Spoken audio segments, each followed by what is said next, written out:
This is the Collective Minds PSVR2 display stand and charger for your controllers. So first thing you notice is it kind of looks like a Walmart generic brand of a Sony product. When I first looked at this, it doesn't look super great. The Collective Minds logos look pretty legit.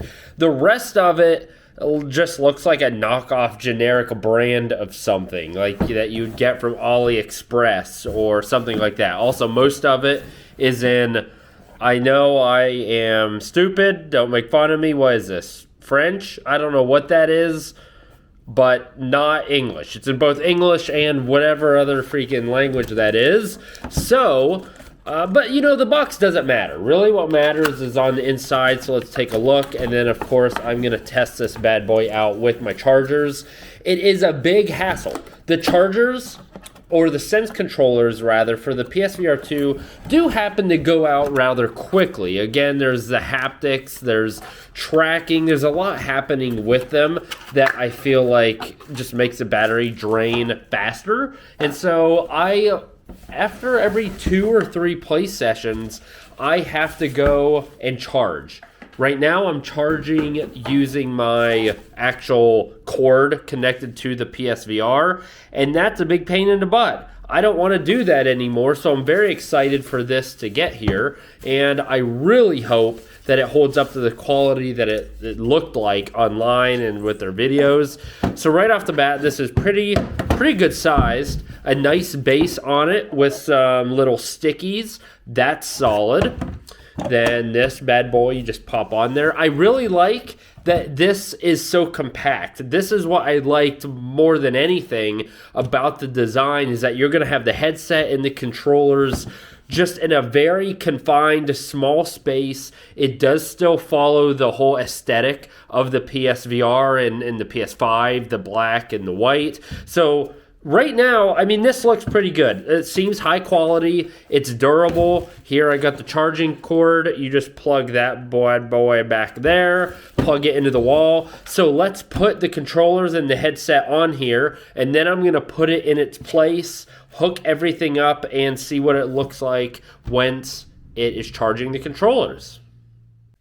So let's talk about this display stand. So the very first thing I want to bring to your attention is the fact, if my camera will cooperate, I have this AC cable plugged in right here.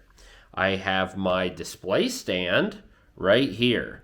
There is not very much leeway and cord to play with. So if you are going to use this, you need either an outlet close to where you want to store it, or you need an extension cord. First things first there. Not a huge deal. Now, I'm going to turn one light here off, so hopefully we can see it. So we've got a blue line right here. What that means is that both of these controller ports are available. They are present. You can't turn this off. There's no button to turn the blue light off. So it's not very bright. There's also it may be hard to see because it's a little lighter in here than maybe I need it to be, but we've got an alien with 2 blue lights right there. So note that. I don't think a huge deal, and there is a way to kind of work around that I'm going to talk to you about in a second. So the first thing, when I pulled this out, first, this feels very sturdy. It feels well made. It's certainly still plastic, of course, but it's not that cheap plastic that you can bend that feels cheap. Like, this locking mechanism works really well. It feels like a solid piece of equipment. So you don't have to worry about durability here.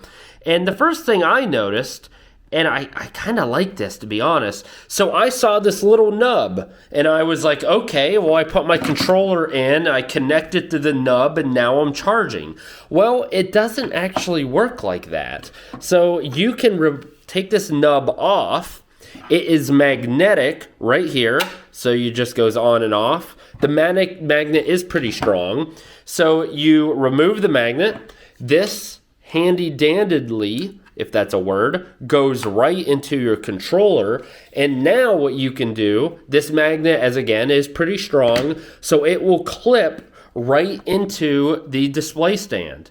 That is nice. And they say, and there's no reason to think they're wrong, that when you play, this knob can stay in the controller. You don't need to keep taking this in and out. In fact, I would probably recommend you don't, because you don't want to mess up the charge port. So that's pretty nice. So you're just playing with your Sense controllers whenever you want, and when it's ready for a charge, you just plop this bad boy in there. You don't need to hook any wires up. You don't need to play with losing anything, because these are tiny, but they fit in, and they fit snug, just like a normal connection. They aren't going to fall out just by playing, unless you have a really bad luck. So you plop these bad boys in here. And also I want you to note that on the bottom, we now have a orange, it's kind of orange reddish, whatever it is, light indicating that they are charging. Now, if you take this off, you see now we don't have a light at all. That's indicating that, hey, there's no controller here. There's nothing charging, which is cool, because if you don't want that light for some reason, well, just take your controllers off and the light is gone.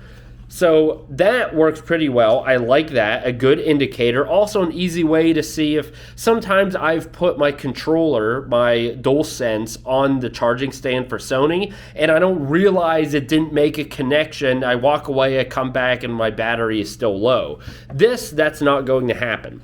So if we turn, you can see there's our light for the one controller. Here's the light for the second. These are now officially charging.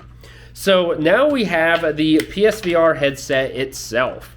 So this is a little, I don't know. I think the idea here is that you put your controller over, and I'm going to remove these headphones because they are going to look stupid and make a bunch of noise. So I think the idea is to place it like this, so that nub can go right against here.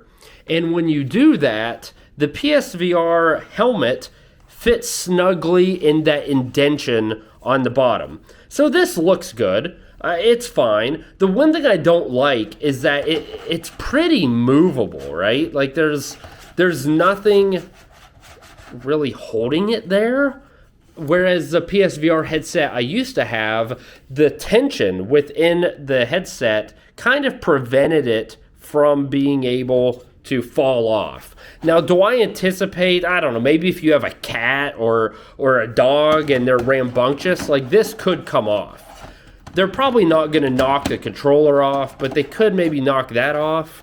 But you could also just put it like this. Is it designed to do that? Probably not. Right here, you have a little bit of a gap, but I don't think that looks much worse, if any.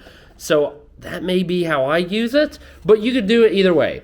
Then the only other thing, now this didn't say a headset, controllers, and headphone stand, so I can't dock them for not really having a spot for headphones. So what I want to first say before I jump into the headphones is I do like the aesthetic of this, and potentially more importantly, the reason I wanted to buy this was to save space, and this absolutely does that. You can look and you can see everything is really nestled into each other really well. It's not taking much room. It's compact. It looks good. So it really does do everything I was hoping it would do. Now, I have used this. The only thing I can't verify is the long-term durability, of course, because I haven't used it for months or years. But it's a charger. I don't really know how durable it needs to be, right? Like it's going to sit there and it's going to charge, and what could go wrong, right? Of course I say that, and who knows. But overall, just for what it says it is, I'm pretty pleased with it. It looks okay. It works obviously well enough.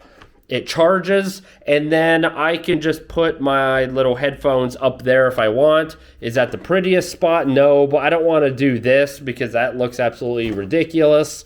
But there we go. Now all of my goods are right here for my PSVR 2. I could put it on a shelf, put it on my entertainment center, wherever it may be, and I am ready to rock and roll. So that is the Collective Minds PSVR 2 display stand. I'm pretty happy with it. I love the ease of use to control and charge the controllers right here just by plopping those in with the magnets. It holds the headset, maybe not perfectly, but unless you have rambunctious animals or kids, I don't know what would just come over here and knock this off. I mean, it's not barely hanging on, but there's some movable there. And there's you can rig it so it can hold your headphones too. So overall, I am glad that I purchased this over the Sony controllers because, again, now I have a little display stand for the headset. It's compact, it's easy to use, and I really like the magnetic base. So if you have questions, put them in the comments. I would love to help you out. I hope you find this just as useful as I do, and I look forward to not having to plug my controllers into the PS5 anymore.